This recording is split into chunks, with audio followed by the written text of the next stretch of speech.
there. How are you doing, Lee? I'm great. I'm glad we found you. I know. I don't know what happened to my phone. It must be this cold weather. I know. Everything slows down. Everything's acting crazy. So, ironically, Shrove Tuesday is the day when we give stuff up for Lent, and this evening is supposed to be the time when we have our last great big feast full of fatty foods and salts and sugars and all that stuff. Yeah. However, on the flip side of the coin, we start thinking about food this time of year. That's right. Because everybody's thinking pancakes and stuff, and I know pancakes are okay for some, but what I wanted to talk to you about is how we can make them fun. Okay, so first of all, I'm going to suggest go to Harvest Barn Country Markets. Grab yourself some beautiful fruit. They also have a little bulk section there. You can get nuts and seeds and things like that. Get something you've never used before. Yep. You can either put it in the batter or you can put it on top. You can try different kinds of toppings. You could slice up berries and put Napa Valley strawberry balsamic vinegar on it and then put it on there with some syrup. You could even do Nutella and maybe a Haskapa jam or something like that. I think we should do Nutella because the fellow that invented it died. Oh, no way. Yesterday, last night, or this morning. Imagine that. That's terrible. Yeah, Mr. Ferrero Rocher. Wow. Yeah. That's very interesting. I didn't know that. So use Nutella for sure. Nutella and maybe some jam. Like it's chocolatey and hazelnutty. It goes beautifully with some kind of jam. It would be beautiful. You can use dates. You can use dried fruit like currants. You could do mint chocolate chip. Ooh. All that sounds good, doesn't it? I might actually like pancakes. I didn't think I did like pancakes. You could use buttermilk instead of the milk. You could use cream. You can use sour cream on top or whipped cream. Different kinds of flour. You could even use cornmeal and do like corn cakes.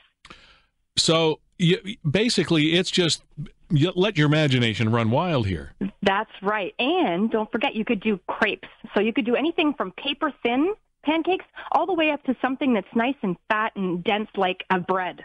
Now, what's the secret to making a good crepe? I know that's not easy to do. Well, it's actually traditional in my household. We make Russian Mennonite crepes. And what you do is you want to make the batter ahead of time and let it sit for a minute so that the bubbles kind of go away. The bubbles are what gives it that volume when you first mix it. So when you're trying to pour a crepe into the pan and you have it with all those bubbles, it's going to be much fatter. So if you let it just sit in the fridge for like an hour, all those bubbles go away and it gets nice and thin, smooth, silky crepes. What's your favorite crepe innards? You know what? I'm very traditional. I'm a Canadian at heart. I like maple syrup, but I really like to do like just butter and butter and sugar and cinnamon. That's really, really good. It's like a cinnamon toast crunch. Okay, so while we have the time, I want to get you talking about something a little bit more complicated, and that's some what we can call Fat Tuesday or Mardi Gras food, because once the whole festival season gets started, and I know we celebrate Fat Tuesday here, but in our area it's kind of like one day. I know Quebec has a pretty in-depth festival, but of course the one we're most familiar with is the New Orleans version, and man, they eat down there. Boy, do they ever. Well, I went to school down there. I went to McNeese State in Lake Charles. Shout out Lake Charles. Oh, very cool. Yep. So I went there for a couple of years, and you know what? They're some of the nicest, most laid-back, fun people you have ever met. I know. I've been there. Truly. Man, and Mardi Gras is so much fun. There's beads and candies and people acting crazy. As long as you're not out too late with all the crazy drunks, you're good. Yeah. So what are some basic foods, like 2 or 3 dishes from that part of the world, especially that part of the world this time of year, that you think we should be looking at giving a shot? Well, my favorite is gumbo. I have lots of gumbo recipes on the website. Make sure they go out there and check those out. Seafood gumbos, boiled crawfish.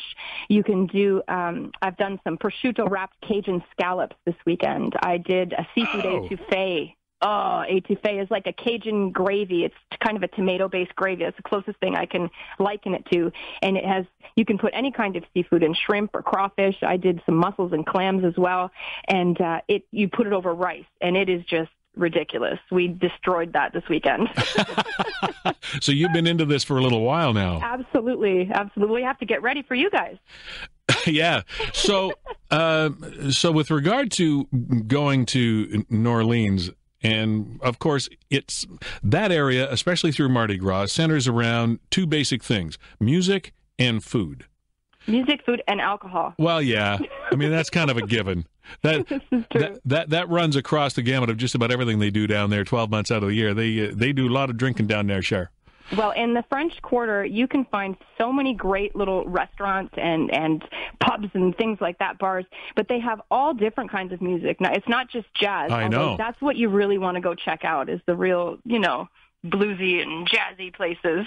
Now, when you talked about gumbo, it brought something back to mind. When I was down there, I was with some guys, and there was one of these fellows that thought he knew a lot about food, and we went to this absolutely fabulous restaurant that was recommended by a cabbie, which is a great way to get a recommendation, by the way. That's perfect. When we went down there the last time a couple of years ago, me and my best friend went, and we had one of those taxi guys that drives you around on a bicycle, and you're like in the back. He was the best. He took us around all day. They know where to take you. Yeah, don't go by the great big names and the big famous chefs and everything. No. Talk to the locals, and they'll tell you where to go. So and don't talk to a tourist, because they have no idea. Oh no. No, we don't know anything. We think we know, but we don't know anything. Right. So, but this guy was sitting in this restaurant, and it was good stuff. Only he said, "That's not gumbo," and he gave the waitress a really hard time. I was very Really? upset with him. Yeah, because there are all kinds of gumbo. There are all kinds of gumbos. It is true. It doesn't have to be really thick. I have a couple versions on my site too. Oh, do you? It's really, it's a food of love. First of all, second of all, it's seasonal. So it's whatever is in season at that time. Crawfish isn't in season all year. It's only in season like right now. Right. So the rest of the year you might do other seafood. You can do different degrees of darkness of your roux at the very beginning. I like to make mine really dark chocolate, like almost black roux, and it's a really dark, rich broth. But if you're doing like a chicken gumbo, some people do more of a peanut butter color roux, and that really changes the flavor and the thickness too. Do you have Mardi Gras parties at your place with all this fabulous food you do? Sometimes, yeah, for sure. Because I'm hankering for an invitation. You know that. We do the tailgating, then we do Valentine's, and then we do Mardi Gras. It's a lot of fun. All right. Give me your website again. Well, they can follow me on Twitter at Cooking with Kim E with a capital E, like the fan page at facebook.com/Cooking with Kimberly. My shows are on ifood.tv/Cooking with Kimberly, youtube.com/Cooking with Kimberly, and they can find me syndicated on Roku if they have it at home. And you can find me on my website at cookingwithkimberly.com.